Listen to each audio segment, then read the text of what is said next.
양, 뱀, 그리고 비둘기라는 제목으로 하나님 말씀 전합니다. 예수님은 제자들을 출수할 일꾼으로 부르셨습니다. 그리고 그들에게 권능을 주셔서 그들을 왕같은 제사장으로 세우셔서 잃어버린 영혼들을 위하여 파송하셨습니다. 그래서 요즘 우리가 함께 말씀을 나누고 있는 마태복음 10장은 특별한 별명이 있는데 그것이 바로 제자 파송장입니다. 뭐라고요? 제자 파송장. 우리 주님께서 제자들을 파송하시면서 귀한 말씀을 주셨는데 이 말씀은 제자들에게만 주신 것이 아니라 우리도 하나님 자녀로 부르셨고 또 우리에게 성령을 통해서 권능을 주셨고 또 우리도 잃어버린 영혼들을 위하여 하나님 나라에 맛보기로 살라고 우리를 파송해 주셨으니 이 말씀은 동일하게 우리를 향한 사명의 말씀인 줄로 믿습니다. 이 말씀을 우리가 어명이요 하나님의 어명으로 잘 받아서 그렇게 이 말씀대로 순종하며 살아가는 저와 여러분 될 수 있기를 소망합니다. 예수님은 제자들을 부르셨고 능력을 주셨고 사명의 자리로 보내주셨습니다. 오늘 본문 1절 5절 말씀 중요 동사들을 집중해서 한번 보셔요. 시작. 예수께서 그의 12제자를 부르사 더러운 귀신을 쫓아내며 모든 병과 모든 악한 것을 고치는 권능을 주시니라. 예수께서 이 12를 내보내시며 명하여 이르시되 이방인의 길로도 가지 말고 사마리아인의 고우에도 들어가지 말고 잃어버린 영혼들에게로 가라 말씀하셨습니다. 예수님은 콜링 부르셨고 권능을 주셨고 파송하셨죠. 동일하게 창세전부터 하나님은 우리를 선택하시고 예수 그리스도의 은혜로 우리를 불러주셨습니다. 그리고 성령으로 기름 부어주셔서 우리도 왕같은 제사장으로 세워주셨고 또 우리의 각자의 삶의 자리로 우리를 예수님의 편지로 그리스도의 향기로 우리를 파송해 주신 줄로 믿습니다. 그렇다면 우리가 어떠한 자세를 가지고 이 사명을 감당해야 할까요? 예수님께서는 오늘 우리가 읽은 본문 말씀을 통해서 이 사명받은 추수할 일꾼으로 부름받은 자들이 어떠한 마음의 태도를 가지고 사명을 감당해야 하는지를 말씀해 주셨습니다. 아주 쉽게 세 가지 동물을 비유로 사용하셔서 제자들이 가져야 될 우리가 가져야 될 삶의 태도를 말씀하십니다. 오늘 본문 16절 말씀 어떤 동물을 말씀하셨는지 보세요. 시작. 보라 내가 너희를 보냄이 양을 이리 가운데로 보냄과 같도다. 그러므로 너희는 뱀같이 지혜롭고 비둘기같이 순결하라. 아멘. 예수님이 양, 뱀, 비둘기를 통해서 우리가 어떻게 살아야 되는지 어떤 마음의 태도를 가지고 살아야 되는지를 말씀해 주십니다. 첫 번째로 양부터 보십시다. 16절 말씀 다시 봅니다. 시작. 보라 내가 너희를 보냄이 양을 이리 가운데로 보냄과 같도다. 아멘. 예수님은 지금 제자들을 세상에 파송하시는데 뭐라고 말씀하세요? 양을 이리 떼 가운데로 보내는 것 같다 그렇게 말씀을 하십니다. 이것은 제자들이 지금 양이라는 말씀이고 제자들이 가서 사역해야 될 세상은 이리떼가 가득한 무시무시한 곳이라고 하는 것을 만만치 않은 곳이라는 것을 말씀하고 있습니다. 성경은 하나님의 백성들을 양으로 많이 묘사하죠. 왜 양이라고 표현할까요? 우리는 양 그러면 그 성화에서 본 예수님이 그 어린 양을 안고 계시는 그 모습을 상상을 하다 보니까 양은 깨끗하고 순하고 순결하고 이런 것을 생각하는데 예수님 당시 팔레스타인의 지방의 사람들은 양은 매우 더럽고 고집세고 어리석은 동물로 알려져 있습니다. 그래서 이 양 같은 놈아 하면 아주 심각한 욕이 되는 그런 동물이죠. 그런데 성경은 우리를 양이라고 묘사해요. 왜 그래요? 우리가 그렇게 하나님 앞에 부족한 존재라는 거예요. 성경은 그래서 양을 묘사할 때 좀 긍정적으로만 얘기하지 않아요. 그래서 이사야서 53장에도 보면 우리는 다 양 같아서 각기 제 길로 갔거늘 고집스럽고 제멋대로 살아간다는 것입니다. 우리가 바로 그런 존재라는 것이죠. 또 양은 다른 짐승들과 비교해 볼 때 자신을 보호할 수 있는 방어 기제가 하나도 없는 그렇게 연약한 있는 동물입니다. 초식 동물이라 할지라도 날카로운 이빨은 없지만 빠른 발이 있어서 확 빨리 도망을 간다거나 강력한 뒷발차기로 궁지에 몰렸을 때는 한 방에 KO 시킬 수 있는 힘이 있다거나 또 날카로운 뿔이 있어서 확 돌아서 들이받는다거나 이런 방어 기제들이 있는데 양은 그런 게 하나도 없어요. 사자가 동물의 왕으로서 자기 마음 먹은 대로 동물들을 잡아먹고 할 것 같지만 결코 동물의 세계는 만만치 않습니다. 제가 본 그 다큐멘터리에도 보면 뿔이 날카로운 그 영양류의 사슴 같은 것을 잡아먹으려다가 그냥 이 사슴이 에라 모르겠다 이판사판 한판 붙자 하고 그냥 확 휘둘렀는데 거기에 관통상을 입어가지고 사자가 죽었어요. 그러니까 이 초식 동물들도 마지막 자신을 보호할 수 있는 뭔가는 있는데 양은 가진 게 하나도 없습니다. 뿔이 있긴 있는데 똘똘 말려가지고 빵떡처럼 아무짝에 쓸모없는 뿔이 있고 뭐 걸음이 빠르기를 합니까? 무슨 뭐 날카로운 이빨이 있습니까? 뭐 강력한 뒷발차기가 있습니까? 포식자가 나타나면 너무 놀래가지고 그냥 사지가 빳빳하게 굳어서 딱 쓰러져 버려요. 이렇게 연약한 동물이 바로 양이라는 것이죠. 그러므로 성경이 우리를 양이라고 묘사하는 메시지는 단순합니다. 양은 혼자 살 수 있어요, 없어요? 반드시 목자가 필요한 동물이 양이라는 거예요.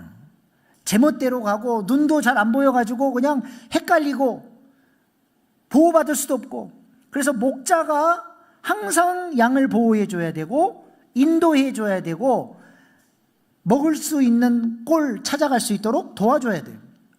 그래서 양에게 있는 한 가지 장점이 있으니 그게 뭐예요? 귀가 열려 있어요. 귀가 다행히 목자의 음성을 잘 듣고 분별할 수 있는 능력이 있습니다. 그래서 양들이 막 섞여 있어도 걱정할 게 없어요. 목자가 애들아 이리 와라 그러면 목자의 음성을 딱 알아듣고 막 섞여 있던 양들이 와요. 우리 주인에게 속한 양들은 다 오는 것입니다. 그러니까 지금 우리 주님이 제자들을 이리떼 가운데로 파송하신다라고 하신 말씀은 가서 그냥 씹혀 죽어버려라, 찢겨 죽어버려라 하고 내보내시는 게 아니라 누가 함께 가신다는 거예요? 우리 주님이 함께 하신다는 거예요. 목자 되신 주님이 양들을 보호하시면서 인도하시면서 사명 감당할 수 있도록 우리 주님이 앞장서셔서 우리와 함께 동행해 주신다는 그런 말씀인 것입니다. 그래서 목자의 음성을 잘 듣는 양들은 목자를 따라가면 목자가 인도해 주시고 보호해 주시고 능력 있게 사명 감당할 수 있도록 도와주신다는 것이죠. 오늘 우리가 이렇게 맥주 감사 주일 예배로 하나님 앞에 감사하며 영광 돌리는 이유가 뭐예요? 우리가 양 같은 존재이기 때문에 전반기 동안도 목자 되신 하나님이 우리를 인도해 주셨고 보호해 주셨고 이 험한 세상 속에서 믿음으로 살아갈 수 있도록 주님의 은혜 안에 살아갈 수 있도록 하나님께서 베풀어 주신 그 은혜에 감사하며 우리가 영광 돌리고 하반기도 베풀어 주신 그 은혜 목자 되신 주님이 신실하게 나를 인도해 주실 것이니 또 소망 중에 바라보며 우리가 지금 예배 드리고 있는 줄로 믿습니다. 그래서 양은 어떤 존재입니까? 목자와 함께하면 두려울 게 없는 것이죠.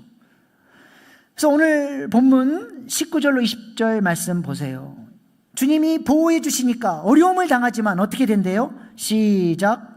너희를 넘겨줄 때에 어떻게 또는 무엇을 말할까 염려하지 말라. 그때에 너희에게 할 말을 주시리니 말하는 이는 너희가 아니라 너희 속에서 말씀하시는 이 곧 너희 아버지의 성령이시라. 아멘. 복음 들고 나가면 반드시 저항이 있을 것이고 어려움이 있을 텐데 걱정하지 말라는, 그때에도 귀를 잘 귀 기울여서 목자 되신 음성을 따라서 순종하면 성령님께서 할 말도 주시고 피할 길도 열어주시고 우리를 보호해 주신다는 것입니다. 그러므로 양이 해야 될 가장 중요한 사명은 뭐예요? 하나님을 의지하는 것이고 음성을 듣고 순종하는 거예요. 의지한다라고 하는 것은 뭐냐면 들은 대로 순종하는 겁니다. 예를 들어서 당뇨병 환자가 병을 치료할 때 의사를 의지해서 치료하죠. 의사가 처방해 준 약을 먹고 먹지 말라고 하는 음식, 이렇게 운동하라고 해준 대로 의사를 의지하고 신뢰하는 만큼 어때요? 환자는 그대로 순종함으로써 병을 치료하는 것처럼 우리가 하나님을 의지한다라고 하는 것은 말로만 의지하는 게 아니라 실제로 하나님의 음성을 들으려고 하는 겸손한 자세가 있어야 돼요. 아침 첫 시간에, 구별된 시간에 고독의 자리로 나가서 오늘 하루도 하나님의 음성이 없이는, 도와주시는 은혜가 없이는 저는 살아갈 수가 없는 존재입니다. 제게 은혜를 주시고 힘을 주시고 말씀하여 주시옵소서. 그래서 원복 선포도 하고 복음 선포문도 선포하고 백업 기도로 내 문제도 주님께 올려드리고 고요한 중에 들려주신 하나님의 음성을 듣기 위하여 고독의 자리로 나아가는 사람, 이 사람이 바로 양의 자세를 가진 사람인 것이죠. 그리고 들려주신 그 힘, 그 음성을 가지고 나는 오늘도 순종하며 살아가는 것이 하나님을 의지하는 것이죠. 많은 그리스도인들이 환자가 의사를 의지하는 것만큼도 하나님을 의지하지 않아요. 오늘도 하나님의 은혜가 없이는 살 수 없습니다가 아니라 오늘도 기도 안 해도, 오늘 뭐 말씀에 은혜가 없어도 나는 살아갈 수 있을 것이라고 하는 담대함이 있어요. 그러면 어떻게 됩니까? 이 때가 다 뜯어먹어버려요. 내가 목자를 의지하지 않는 순간, 목자의 손에서 떨어지는 순간, 우는 사자처럼 먹을 것을 삼킬 자를 찾는 악한 마귀가 우리의 마음을 헤집고 세상 속에서 방황하며 살도록 우리를 끌고 가버리는 것이죠. 그래서 양으로서 살아가는 방법, 생존할 수 있는 이 때 속에서도 생존할 수 있는 비법이 뭐예요? 목자를 딱 붙드는 거예요. 그분의 음성을 듣고 순종하는 것입니다. 그리할 때 하나님께서 우리를 인도해 주시고 승리케 하시고 사명 감당하며 선한 영향력을 끼쳐서 살리는 일을 위하여 쓰임받는 복된 인생 되리라 믿습니다. 두 번째로 뱀이에요. 오늘 본문 16절 말씀 다시 봅니다. 그러므로 너희는 뱀같이 지혜롭고 비둘기같이 순결하라. 예수님은 뱀처럼 지혜로워야 한다 말씀합니다. 이유가 뭐예요? 이 때가 득실득실 때이기 때문에 아무 생각 없이 살면 안 되고 하나님께 지혜를 간구하고 또 효과적으로 사역을 감당하며 하나님께서 말씀하신 대로 살기 위해서는 우리에게 지혜가 필요하다는 것입니다. 그래서 오늘 본문 17절 말씀 보시면 왜 우리에게 지혜가 필요하냐? 우리는 필연적으로 복음대로 살려면 고난이 올 수밖에 없다는 거예요. 한번 같이 보십시다. 시작. 사람들을 삼가라. 그들이 너희를 공회에 넘겨주겠고 그들의 회당에서 채찍질하리라. 네. 세상은 근본적으로 하나님과 방향성이 다르기 때문에 내가 하나님이 원하신 뜻대로 살려면 세상이 나를 거스리고 핍박이 오고 고난이 올 수밖에 없다는 것입니다. 그래서 뱀처럼 지혜로워져야 한다는 것이죠. 그런데 왜 하필이면 다른 동물도 많은데 뱀처럼 지혜로우라고 하셨을까요? 우리는 뱀 그러면 징그럽고 혐오스러운 동물이지만 예수님 당시 팔레스타인 지방에서 그 시대 사람들은 뱀이 지혜로운 동물이라는 인식을 갖고 있었어요. 왜 그러냐면 뱀은 진짜 적응을 잘해요. 어느 곳에서든지 잘 살아가는 지혜가 있어요. 몸에 팔도 없고 다리도 없고 가지고 있는 것은 너무 연약하고 제약도 많은데 그 한계가 많은 몸을 가지고 또 적응을 잘해서 살아가는 그 모습이 그때 당시 사람들에게는 참 지혜로운 동물이다라고 생각을 한 거예요. 뱀이 안 사는 곳이 있습니까? 뱀은요, 나무 위에도 살고 사막에도 살고 물속에도 사는데 민물뱀이 따로 있고 그 짠물에서 사는 바다뱀이 따로 있어요. 대단한 동물입니다. 예수님께서 뱀처럼 지혜로우라고 하는 것은 우리가 사역을 감당하고 사명자로 살다 보면 여러 가지 다양한 환경에 처할 텐데 무대뽀로 그냥 전도하다가 죽어버리지 말고 좀 지혜롭게 효과적으로 하나님께 지혜를 간구하면서 복음을 전하라고 말씀하시는 것이죠. 오늘 본문 22절 23절 말씀 보세요. 시작. 또 너희가 내 이름으로 말미암아 모든 사람에게 미움을 받을 것이나 끝까지 견디는 자는 구원을 얻으리라. 이 동네에서 너희를 박해하거든 저 동네로 피하라. 내가 진실로 너희에게 이르노니 이스라엘의 모든 동네를 다 다니지 못하여서 인자가 오리라. 아멘. 뱀처럼 지혜롭게 살아남으라는 거예요. 끝까지 그냥 나 순교할래요 하고 그냥 무대뽀로 하다가 죽어버리지 말고 최대한 지혜롭게 이쪽에서 박해가 있으면 이쪽으로 피하고 여기에서 어려움이 있으면 또 저쪽으로 피하고 뱀이 그냥 확 도망갈 때 보세요. 왼쪽으로 갈지 오른쪽으로 갈지 몰라요. 이쪽으로 갈까 저쪽으로 가다가 확 도망가 버리는 것처럼 그렇게 끝까지 견디는 지혜를 가지고 사명을 감당하라는 것입니다. 그래서 사도 바울이 여러 가지 환경들 속에서 복음을 잘 전하기 위해서 이런 모양도 가졌다 저런 모양도 가졌다 아주 지혜롭게 효과적으로 복음을 전하는 것을 볼 수 있습니다. 고린도전서 9장 20절 23절 말씀 보세요. 시작. 유대인들에게 내가 유대인과 같이 된 것은 유대인들을 얻고자 함이요 율법 아래에 있는 자들에게는 내가 율법 아래에 있지 아니하나 율법 아래에 있는 자같이 된 것은 율법 아래에 있는 자들이 얻고자 함이요 내가 약한 자와 같이 된 것은 약한 자들을 얻고자 함이요 내가 여러 사람에게 여러 모습이 된 것은 아무쪼록 몇 사람이라도 구원하고자 함이니 내가 복음을 위하여 모든 것을 행함은 복음에 참여하고자 함이라. 아멘. 그냥 무대뽀로 아무 생각 없이 복음을 전한 게 아니라 아무쪼록 한 사람이라도 더 구원을 받게 하기 위해서 이 모양도 했다 저 모양도 했다 여러 가지 다양한 지혜를 가지고 복음을 전했다는 것이죠. 할례의 문제에 있어서도 바울은 할례를 받아야 구원을 받는다라고 주장하는 사람들과 목숨 걸고 싸웠어요. 구원은 예수님을 믿는 믿음, 은혜로 받는 것이라고 강조했죠. 근데 자신의 사랑하는 제자 디모데에게는 할례를 받으라 그랬어요. 왜요? 디모데가 할례를 받아야 유대인들에게 더 효과적으로 복음을 전할 수 있으니까. 여러 가지 방법들을 동원해서 어떻게든 하나님의 복음이 전해질 수 있도록 지혜를 강구하며 이 모양 저 모양 연구하면서 복음을 전했다는 것입니다. 우리가 요즘에 말씀 나누고 있는 마태복음도 얼마나 지혜롭게 복음을 전합니까? 유대인들에게 전해진 복음서다 보니까 유대인들은 하나님의 이름을 입에 올리는 것을 두려워해요. 그래서 하나님 나라라고 하는 단어가 이스라엘 백성들 유대인들에게 꺼리낌이 되니까 단어를 바꿔버려요. 하늘나라로 천국으로 용어를 바꾸고 유대인들이 편하게 알고 있는 구약의 말씀을 가장 많이 인용하면서 복음을 효과적으로 전하기 위해 노력하고 예수님의 5편의 설교를 배치함으로써 모세 오경의 구조를 가지고 유대인들에게 접근하기 위해서 노력한 흔적이 역력합니다. 복음을 전할 때 그냥 뭐 들으려면 듣고 말라면 말라가 아니라 내가 할 수 있는 최고의 방법, 지혜를 짜서 하나님께 간구하면서 그렇게 사역을 감당했다는 것이죠. 교회 안에서도 맡겨진 사역, 우리가 목회자들도 보면 이 사역 좀 부탁합니다 하면 어떤 목회자들은 말하지 않은 것까지 지혜를 강구하면서 열심히 노력해서 하는 목회자가 있고 어떤 목회자는 시킨 것도 제대로 안 하는 목회자가 있어요. 그럼 담임 목사 입장에서 어떤 사람이 이쁠까요? 하나님도 마찬가지예요. 하나님도 우리에게 맡겨주신 사명을 지혜를 강구하고 이렇게도 해보고 저렇게도 해보고 기도하면서 그렇게 잘 감당하려고 할 때 하나님이 도와주시는 은혜가 넘치도록 부어지는 것입니다. 그래서 열정만 가지고 목청껏 소리만 지른다고 되는 것이 아니라 뱀처럼 지혜로운 전략이 필요하다는 것이죠. C.S. 루이스의 스크로테이프의 편지에 보면 마귀의 전술 전략이 여러 가지가 등장하죠.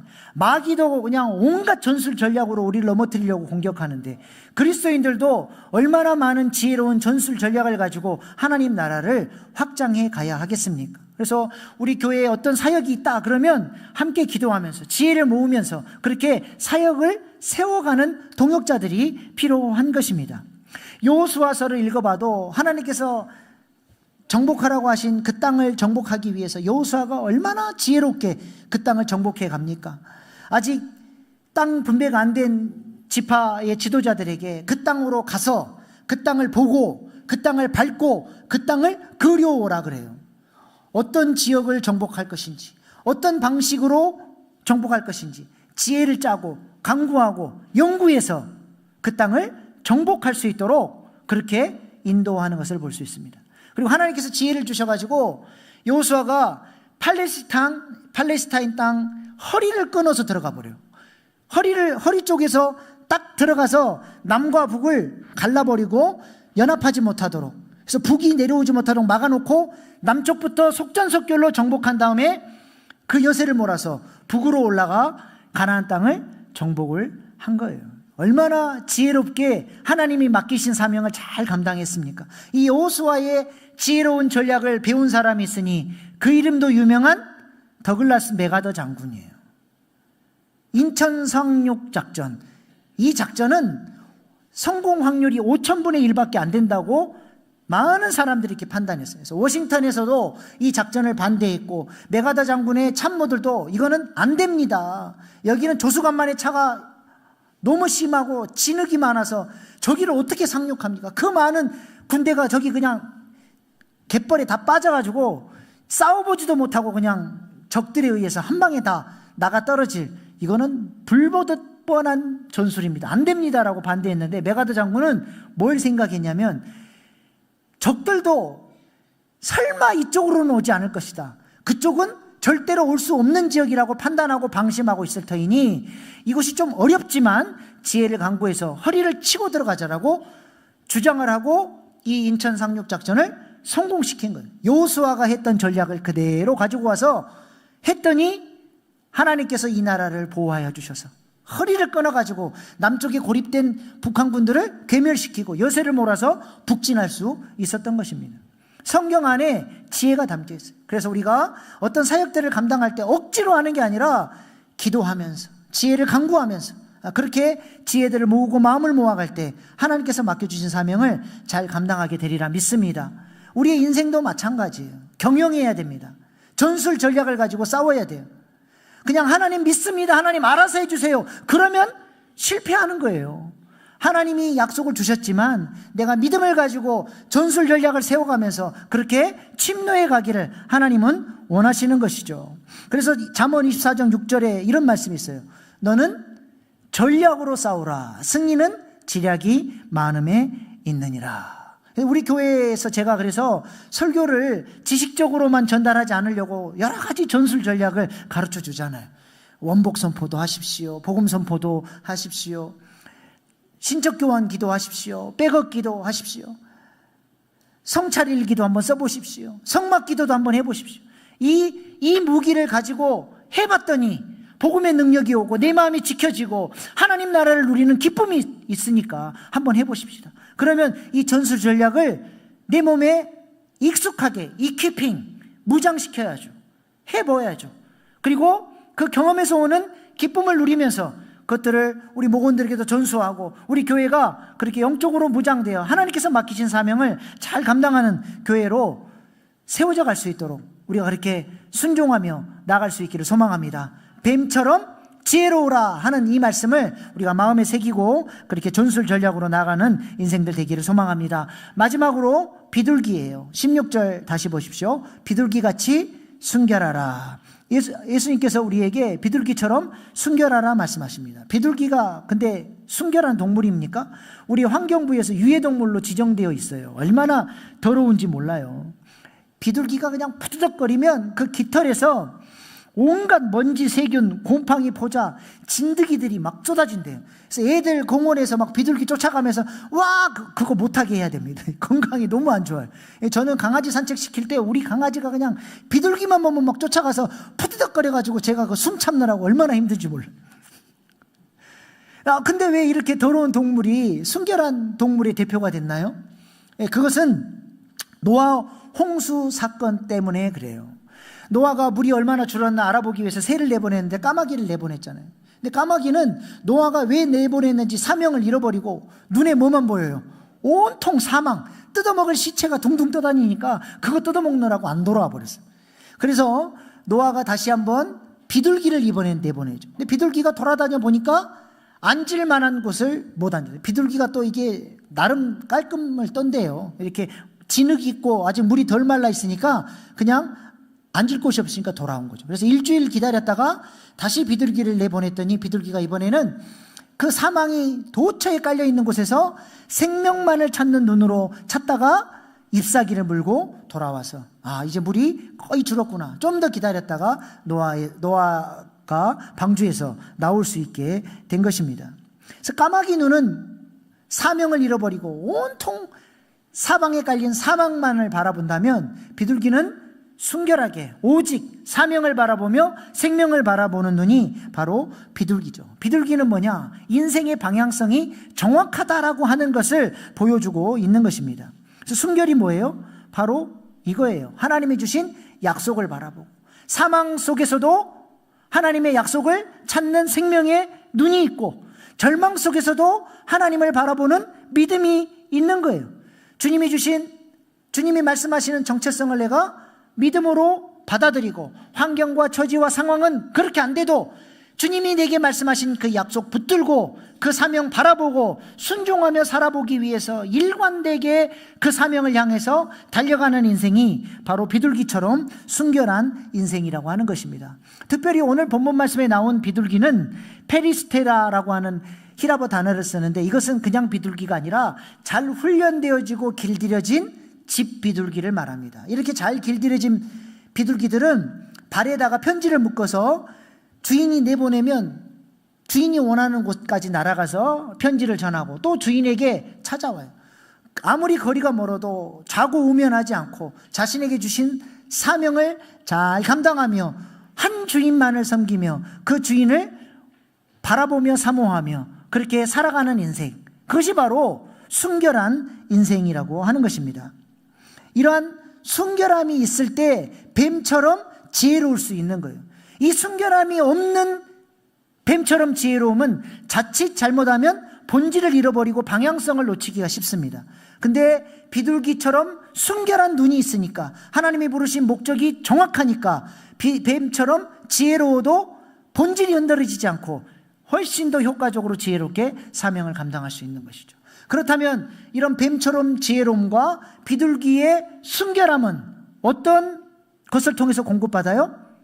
양처럼 하나님을 의지할 때, 하나님의 음성을 듣고 하늘 양식을 공급받고 그분의 인도하심을 받을 때 우리 주님께서 우리에게 뱀처럼 지혜로운 지혜도 내려주시고 또 순결함을 지켜갈 수 있는 영적인 능력도 허락하여 주셔서 주님 맡겨주신 사명을 잘 감당하며 왕같은 제사장으로 추수할 일꾼으로 살아갈 수 있도록 우리 주님이 도와주신다는 것입니다.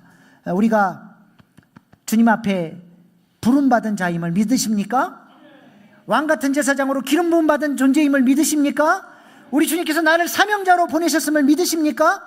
그렇다면 우리가 양처럼 날마다 하나님의 은혜를 간구하며 주의 음성을 듣고 순종하고 뱀처럼 지혜를 간구하며 비둘기처럼 순결하게 주님 부르신 그 목적을 향해서 우직하게 나아가는 믿음의 사람들 다 되셔서 킹덤 빌더로 하나님께서 귀하게 쓰시는 복된 인생들 다 되시기를 축복합니다. 기도하시겠습니다. 예수님은 추수할 일꾼의 자세, 제자의 삶의 자세에 대해서 양과 뱀 그리고 비둘기로 예를 들어서 말씀해 주셨습니다. 우리가 양처럼 하나님을 철저히 의지하기 위하여 날마다 하나님의 음성을 듣고 주님의 인도하심에 순종하며 살아가는 인생 되게 해달라고 기도하십시다. 뱀처럼 전략적으로 하나님 나라의 복음의 본질을 잃지 않으면서도 효과적으로 복음을 전하기 위해서 지혜를 강구하는 하나님의 사람 되게 해달라고 기도하십시다. 비둘기처럼 주님 주신 사명을 바라보며 혼탁한 세상 속에서 순결하게 살아가는 사명자 되게 해달라고 이 시간 주신 말씀 붙들고 주여 세 번 부르고 결단의 기도로 나가시겠습니다. 주여 주여 주여.